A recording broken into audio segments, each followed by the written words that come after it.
नमस्कार विद्यार्थी मित्रांनो. आज आपण अर्थशास्त्र विषयातील बोर्ड परीक्षेसाठी महत्त्वाचा असणारा प्रश्न म्हणजे घटत्या सीमांत उपयोगितेचा सिद्धांत अभ्यासणार आहोत. सिद्धांताची प्रस्तावना पाहूया. घटत्या सीमांत उपयोगितेचा सिद्धांत सर्वप्रथम प्राध्यापक गॉसेन यांनी मांडला, परंतु प्राध्यापक आल्फ्रेड मार्शल यांनी आपल्या अर्थशास्त्राचे मूळ तत्वे या ग्रंथांमध्ये 1890 मध्ये या सिद्धांताचे विस्तृत स्पष्टीकरण केले आहे. या सिद्धांताचा नियम असे सांगतो की इतर परिस्थिती स्थिर असताना व्यक्तीजवळ आधीपासून अस्तित्वात असलेल्या एखाद्या वस्तूच्या साठ्यात वाढ होत गेल्यास त्यापासून मिळणारे अतिरिक्त समाधान कमी होत जाते. थोडक्यात काय तर उपभोक्ता जसजसा वस्तूच्या साठ्यात वाढ करत जातो तसतशी त्या वस्तूपासून मिळणारी सीमांत उपयोगिता घटत जाते. हेच आपण एका उदाहरणाच्या सहाय्याने समजून घेऊया. समजा तुमच्याकडे 3 आंबे आहेत. या 3 आंब्याचे सेवन करताना जेव्हा तुम्ही पहिल्या आंब्याचे सेवन कराल तेव्हा तुम्हाला सर्वाधिक उपयोगिता प्राप्त होईल, कारण तुमची भूक जास्त असते. त्यानंतर दुसऱ्या आंब्याचे सेवन केल्यास पहिल्या आंब्यापेक्षा दुसऱ्या आंब्यापासून तुम्हाला कमी उपयोगिता मिळेल आणि शेवटच्या म्हणजेच तिसऱ्या आंब्याचे सेवन केल्यास नगण्य उपयोगिता प्राप्त होईल. म्हणजेच काय तर जसजसा उपभोग वाढतो तसतशी सीमांत उपयोगिता घटते. हा सिद्धांत काही गृहीतकांवर आधारित आहे. या गृहीतकांचे आपण आता स्पष्टीकरण पाहूया. पहिले गृहीतक उपभोग सातत्य. ज्या वस्तूचे आपण सेवन करतो त्या वस्तूचे एकापाठोपाठ एक नग सेवन केले तरच हा सिद्धांत अनुभवास येतो. उदाहरणार्थ, सकाळी एक आंबा व संध्याकाळी दुसरा आंबा खाल्ला तर हा सिद्धांत अनुभवास येणार नाही. कदाचित संध्याकाळी सेवन केलेल्या आंब्यापासून जास्त उपयोगिता मिळेल. दुसरे गृहीतक योग्य आकारमान. उपभोग्य वस्तूंच्या सर्व नगांचे आकारमान योग्य किंवा साधारण असावे. ते अत्यंत मोठे किंवा लहान नसावे.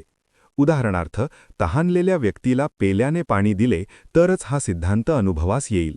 जर चमच्याने पाणी दिले तर हा सिद्धांत अनुभवास येणार नाही, कारण चमच्याच्या प्रत्येक नगापासून त्याला जास्त उपयोगिता मिळेल.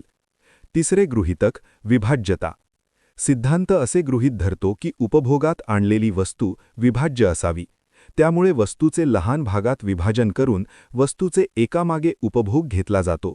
त्यामुळे उपयोगिता घटत जाते. चौथे गृहीतक एकजिनसीपणा. ज्या वस्तूचे आपण सेवन करतो त्या वस्तूचे सर्व नग आकार, स्वरूप, रंग, चव इत्यादींबाबत समान आहेत असे गृहीत धरले जाते. उदाहरणार्थ, उपभोक्त्याने 2 आंब्यांचे सेवन केल्यानंतर जर तिसरा आंबा अधिक गोड असेल तर तिसऱ्या आंब्यापासून मिळणारी उपयोगिता जास्त असेल. त्यामुळे सिद्धांत अनुभवास येणार नाही. पाचवे गृहीतक विवेकशीलता. उपभोक्ता विवेकशील म्हणजे नॉर्मल असावा. त्याची वर्तणूक सर्वसामान्य आहे असे मानले जाते.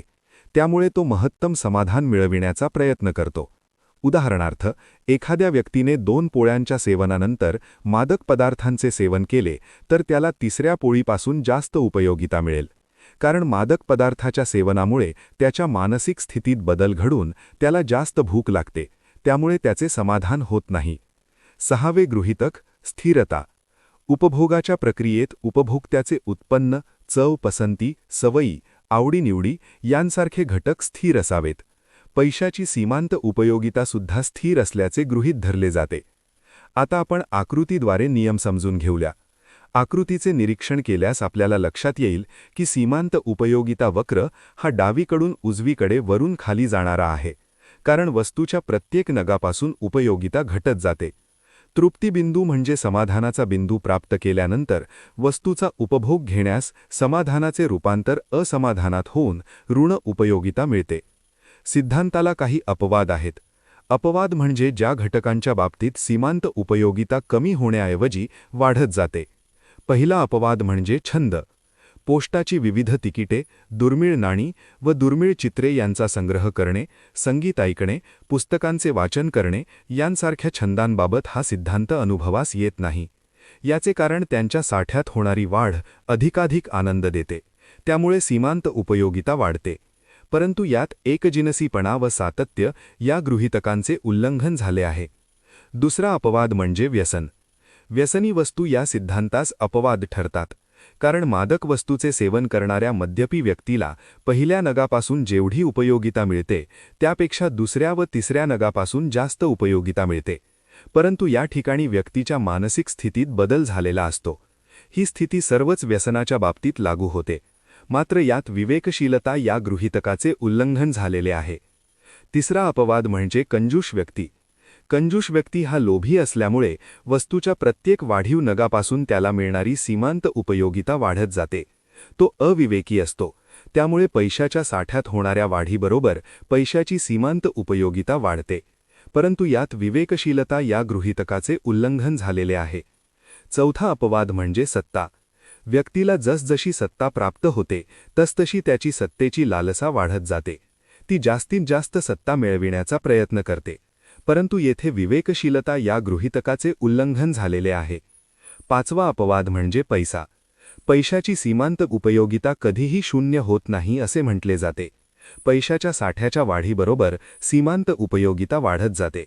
कारण विविध गरजा भागविण्यासाठी, अनेक वस्तू व सेवांची खरेदी करण्यासाठी विनिमय माध्यम म्हणून पैसा वापरला जातो. मात्र काही अर्थतज्ज्ञाच्या मते हा सिद्धांत पैशाला लागू होतो. उदाहरणार्थ, श्रीमंत व्यक्तीपेक्षा गरीब व्यक्तीला पैशाची सीमांत उपयोगिता जास्त जाणवते. थोडक्यात सारांश पाहूया. हा सिद्धांत उपभोक्त्याच्या वर्तणुकीचे वास्तववादी चित्रण करतो. इतर परिस्थिती स्थिर असल्यास अतिरिक्त उपभोग असमाधानाकडे नेतो.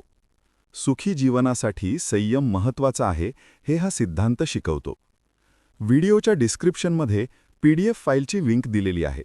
त्यामध्ये ह्या प्रश्नाचे उत्तर कसे लिहावे ते दिलेले आहे. व्हिडिओ आवडला असेल तर लाईक करा, शेअर करा, सबस्क्राईब करा. अर्थशास्त्र अभ्यास मित्र.